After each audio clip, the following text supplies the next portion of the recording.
이번 시간 학습을 통해 여러분은 소통 커뮤니케이션과 사물 인터넷에 대해 설명할 수 있고 톡톡 튀는 사물 인터넷에 대해 설명할 수 있으며 IoT의 특성과 개념에 대해 설명할 수 있습니다.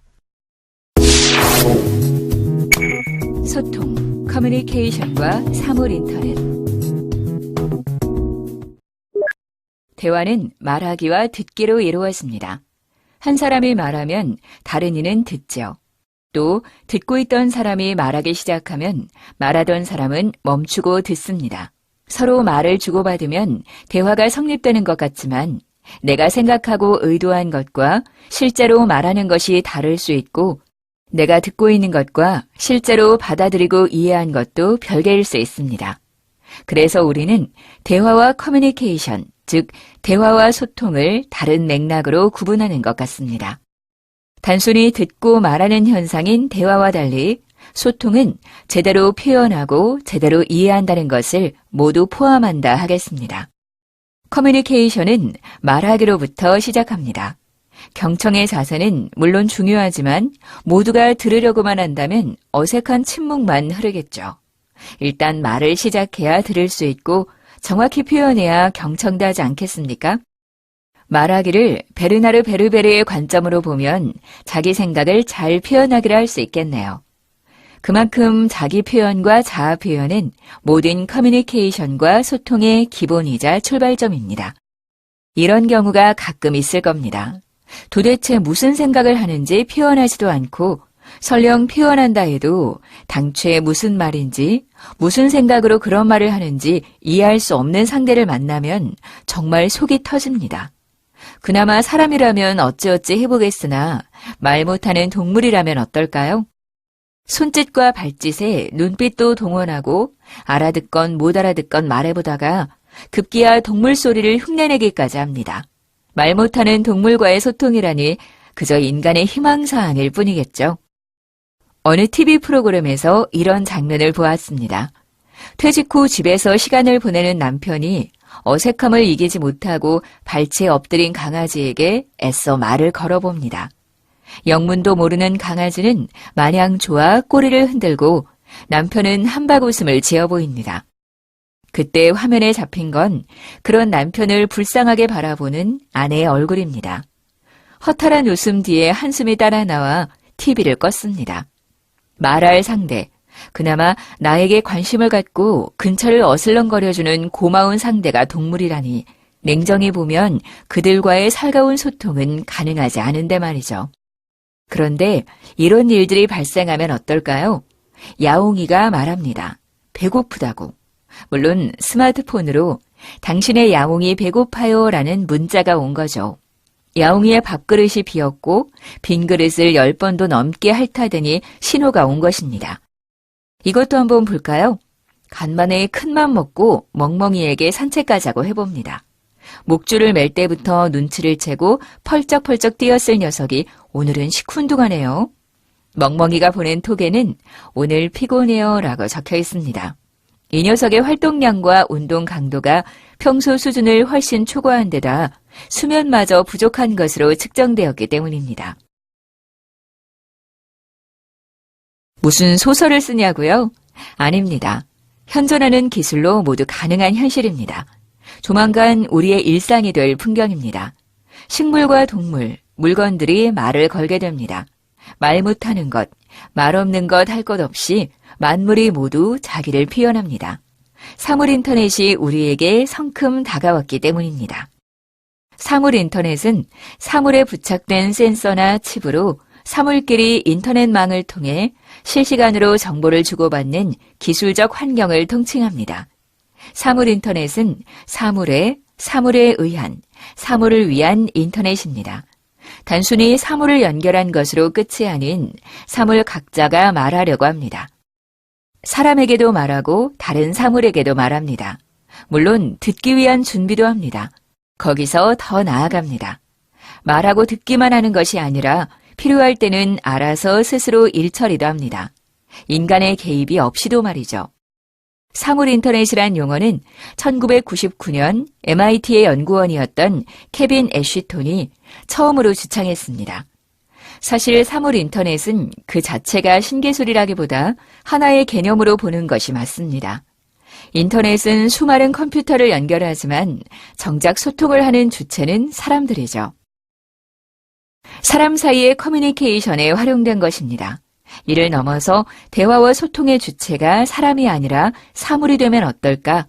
인간 이외의 모든 사물끼리도 인터넷으로 연결되어 자기들 스스로 정보를 주고받으면 어떤 일이 가능해질까? 이런 생각을 남보다 먼저 구체화해 표방했던 것입니다. 사물 인터넷과 거의 동등하게 빈번히 쓰이는 용어로 IOE가 있습니다. 종종 들어봤을 겁니다. 유독 가운데 O를 소문자로 쓴다는 것을 유의하세요. 마지막 things를 everything으로 바꾼 거죠. 사람과 사람이, 사람과 사물이, 그리고 사물끼리 인터넷으로 연결되니 만물 인터넷으로도 부릅니다. 스마트홈이란 말을 들어보았죠? 통신회사들이 앞다투어 IoT를 내세우며 서비스하는 스마트홈은 TV, 이-냉장고, 이-에어컨 등 각종 전자제품을 비롯해 수도, 이-전기, 이-도시가스와 같은 에너지 장치, 도어록, 이-방범창, 이-감시 카메라 등의 보안기기를 통신망으로 모두 연결합니다. 원격으로 제어할 수 있고 사소한 문제는 스마트하게 기기들이 알아서 처리합니다. 배경을 사무실로 바꾸면 스마트 오피스, 건물을 대상으로 하면 스마트 빌딩이 됩니다. 사무실과 빌딩에서는 가정에 비해 에너지 관리와 보안 관리를 훨씬 더 전문적으로 해야 하겠죠. 이미 인텔리전트 빌딩이라는 용어로 선구자 역할을 한 지 오래입니다. 최근에는 주된 관심이 빌딩에서 공장으로 옮겨왔습니다. 바로 스마트 팩토리입니다. 제조의 전 과정에서 정보통신 기술을 접목해 생산성 향상과 비용 절감, 불량률 감소, 그리고 에너지 효율 극대화를 이룩하자는 것입니다. 얼핏 들으면 다 진부한 주제들이지만 이전의 유사한 노력과 극명한 차이점을 사물 인터넷이 만듭니다. 원자재와 부품, 중간 제품과 완제품, 생산 장비와 설비, 운송 기계와 차량, 모두 사물 인터넷으로 연결됩니다. 각자 표현하고 모두 소통하니 이전과는 현격히 다르게 생산성과 효율성을 높일 수 있겠죠. 이처럼 스마트해진 집과 사무실, 건물, 그리고 공장들이 모인 스마트 시티도 있습니다. 이들도 서로 촘촘하게 연결하고 소통해야겠죠. 교통, 이 공공시설, 이 상업단지 등등 스마트하게 관리할 것들은 널려 있습니다. 심지어 IBM은 스마트 지구까지 외치고 있습니다. 자연과의 소통까지 스마트하게 하겠다는 거죠. 인간은 만물의 영장이라는 나르시시즘에 빠져 인간 이외의 모든 존재를 일방으로 대해왔습니다. 하지만 지구에 인간만 존재하는 게 아니잖아요. 사물 인터넷은 쌍방향이고 민주적인 커뮤니케이션입니다. 사람은 수없이 많은 사물과도 이야기하게 되었습니다. 분명 신세계, 진정한 스마트 세상에 온 것입니다. 소통의 신세계가 펼쳐지는 스마트 지구가 전보다 엄청 시끄러워지기는 하겠지만요. 톡톡 튀는 사물 인터넷. 다음 동영상은 톡톡 튀는 사물 인터넷에 대한 영상입니다. 앞에서 설명하였던 내용을 주지하시고 정리하길 바랍니다. 우리 생활 주변의 각종 제품과 통신기기가 통신망으로 연결되는 이른바 사물 인터넷 서비스가 빠른 속도로 발전하고 있습니다. 예전에는 미처 생각하지 못했던 편리함과 안전을 더해주는 서비스가 곳곳에서 활용되고 있습니다. 보도에 김현우 기자입니다. 경기도에 있는 한 아파트 단지에서 외벽 도색 작업이 한창입니다. 밧줄 하나에 의지한 위험한 작업에 첨단 통신 기술이 동원됐습니다. 다름 아닌 사물 인터넷 헬멧. 안전모에 장착된 카메라와 무전기가 원거리에 있는 스마트 기기와 통신망으로 연결돼 현장 상황을 실시간으로 주고받을 수 있습니다. 고층 현장에서 내려다본 화면을 지상에 있는 감독자가 스마트폰으로 보면서 상황을 확인합니다. LTE 통신망과 연결돼 통화도 가능합니다. 소형 기기와 주변 사물이 통신망으로 연결되면서 위험한 현장의 안전을 확보하는 새로운 서비스를 만들어낸 겁니다. 주위 광경을 실시간으로 볼 수 있기 때문에 최대한 안전이 얼마나 확보됐고 품질이 얼마나 확보되어 있는지 즉각 확인을 할 수가 있어서 상당히 좋다고 생각합니다. 차량에 부착된 소형 IT 기기는 진동이나 충격을 감지해 통신망을 타고 운전자 스마트폰으로 알림 문자를 전송해 줍니다. 작은 IT 기기 하나로 가로주차 문제와 사고 발생 시 빠른 대처도 가능합니다. 기존 통신망이 아닌 사물 인터넷 전용망을 사용하기 때문에 월 1,000원대 요금으로 이용할 수 있습니다. 사물 인터넷이 확산됨에 따라 낮은 비용으로도 소형 기기들과 건물, 차량 등이 결합되어 안전을 높이고 다양한 서비스들을 제공할 수 있는 새로운 상품들이 많이 나올 것으로 예상됩니다. 통신망 기술의 발전에 톡톡 튀는 아이디어가 더해지면서 초연결 사회가 성큼 다가왔습니다. YTN 김현우입니다. IoT의 특성과 개념. 사물과 사물이 인터넷으로 대화를 나눕니다. 사물끼리 인터넷으로 연결돼 정보를 주고받는 사물 인터넷 시대가 열리고 있습니다.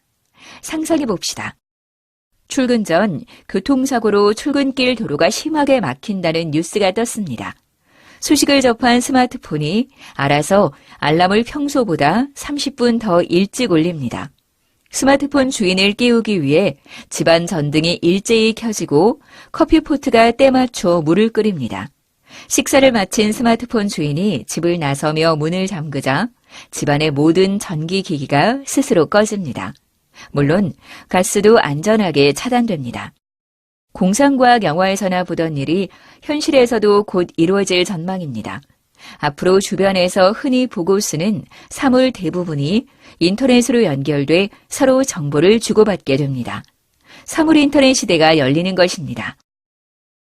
사물 인터넷은 사물에 센서를 부착해 실시간으로 데이터를 인터넷으로 주고받는 기술이나 환경을 말합니다. 지금도 인터넷에 연결된 사물은 주변에서 적잖게 볼 수 있습니다. 하지만 사물 인터넷이 여는 세상은 이와 다릅니다. 지금까진 인터넷에 연결된 기기들이 정보를 주고받으려면 인간의 조작이 개입되어 있습니다. 그러나 사물 인터넷 시대가 열리면 인터넷에 연결된 기기는 사람의 도움 없이 서로 알아서 정보를 주고받으며 대화를 나눌 수 있습니다. 블루투스나 근거리 무선 통신, 센서 데이터, 네트워크가 이들의 자율적인 소통을 돕는 기술이 됩니다. 빔의 스마트 칫솔은 칫솔질 횟수, 시간 등을 기록하여 스마트폰으로 볼 수 있게 해줍니다. 어린이 등 칫솔질을 잊기 쉬운 사람을 대상으로 한 상품입니다. 20년 전 우리는 컴퓨터와 정보를 공유하기 위해 플로피 디스크나 하드디스크 드라이브라는 물리적인 저장 장치를 이용했습니다. 인터넷이 등장하면서 인터넷망을 이용해 컴퓨터와 비트로 소통했습니다.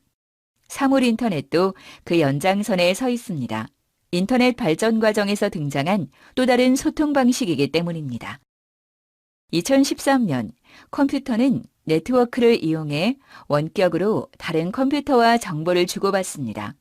지금도 우리 주변에서 사물끼리 소통하는 모습을 흔하게 볼 수 있습니다. 최근 구글이 내놓은 스마트 안경 구글 글래스나 나이키의 건강관리용 스마트 팔찌 퓨어밴드가 대표 사례입니다. 이처럼 사물 인터넷은 이미 우리 곁에 성큼 다가와 있습니다. NFC를 활용한 가전제품도 사물 인터넷이 구현된 사례로 꼽힙니다. NFC 칩이 탑재된 세탁기에 스마트폰을 갖다 대면 세탁기 동작 상태나 오작동 여부를 확인하고 맞춤형 세탁 코스로 세탁을 할 수 있습니다. 냉장고는 사람이 굳이 확인하지 않아도 실시간으로 온도를 점검을 하고 제품 진단과 절전 관리도 척척 해냅니다. 사람이 누군가와 대화를 하기 위해 상대방의 얼굴을 바라보거나 이름을 물어보듯 사물도 서로 대화를 나누려면 상대 기기 아이디나 IP 주소를 알아야 합니다. 기기끼리 통성명을 나눈 다음에는 어떤 대화를 나눌 것인지 화제를 찾아야 합니다. 사람도 대화할 때 뭔가 공통의 관심사를 꺼내서 대화를 나누니까요. 사물 인터넷에선 모든 물리적 센서 정보가 화제거리입니다. 온도, 습도, 열, 가스, 조도, 초음파 센서부터 원격 감지, SAR, 레이더, 위치, 모션, 영상 센서 등 유형 사물과 주위 환경으로부터 정보를 바탕으로 사물 간 대화가 이루어집니다. 화제거리만 있으면 상대방과 자유롭게 대화를 나눌 수 있는 사람과 달리 사물끼리 통신을 하려면 몇 가지 기술이 더 필요합니다. 사물끼리 통신을 주고받을 수 있는 통로, 사물끼리 공통적으로 사용할 수 있는 언어가 필요합니다. 센싱 기술, 유무선 통신 및 네트워크 인프라, IoT 서비스 인터페이스 기술 등이 그것입니다. 이 기술을 활용해야 비로소 사물 간 온도나 습도, 위치나 열 같은 정보를 주고받을 수 있습니다. 센싱 기술은 사물끼리 통신할 수 있는 통로 역할을 합니다. 정보를 수집, 처리, 관리하고 정보가 서비스로 구현되기 위한 환경을 지원합니다. 이를 위한 기술로는 근거리 통신 기술, 이동 통신 기술과 유선 통신 기술 같은 유무선 통신 및 네트워크 인프라 기술이 있습니다. 지금까지 사물 인터넷 기술에 대한 특성과 개념에 대해 학습하셨습니다. 수고하셨습니다.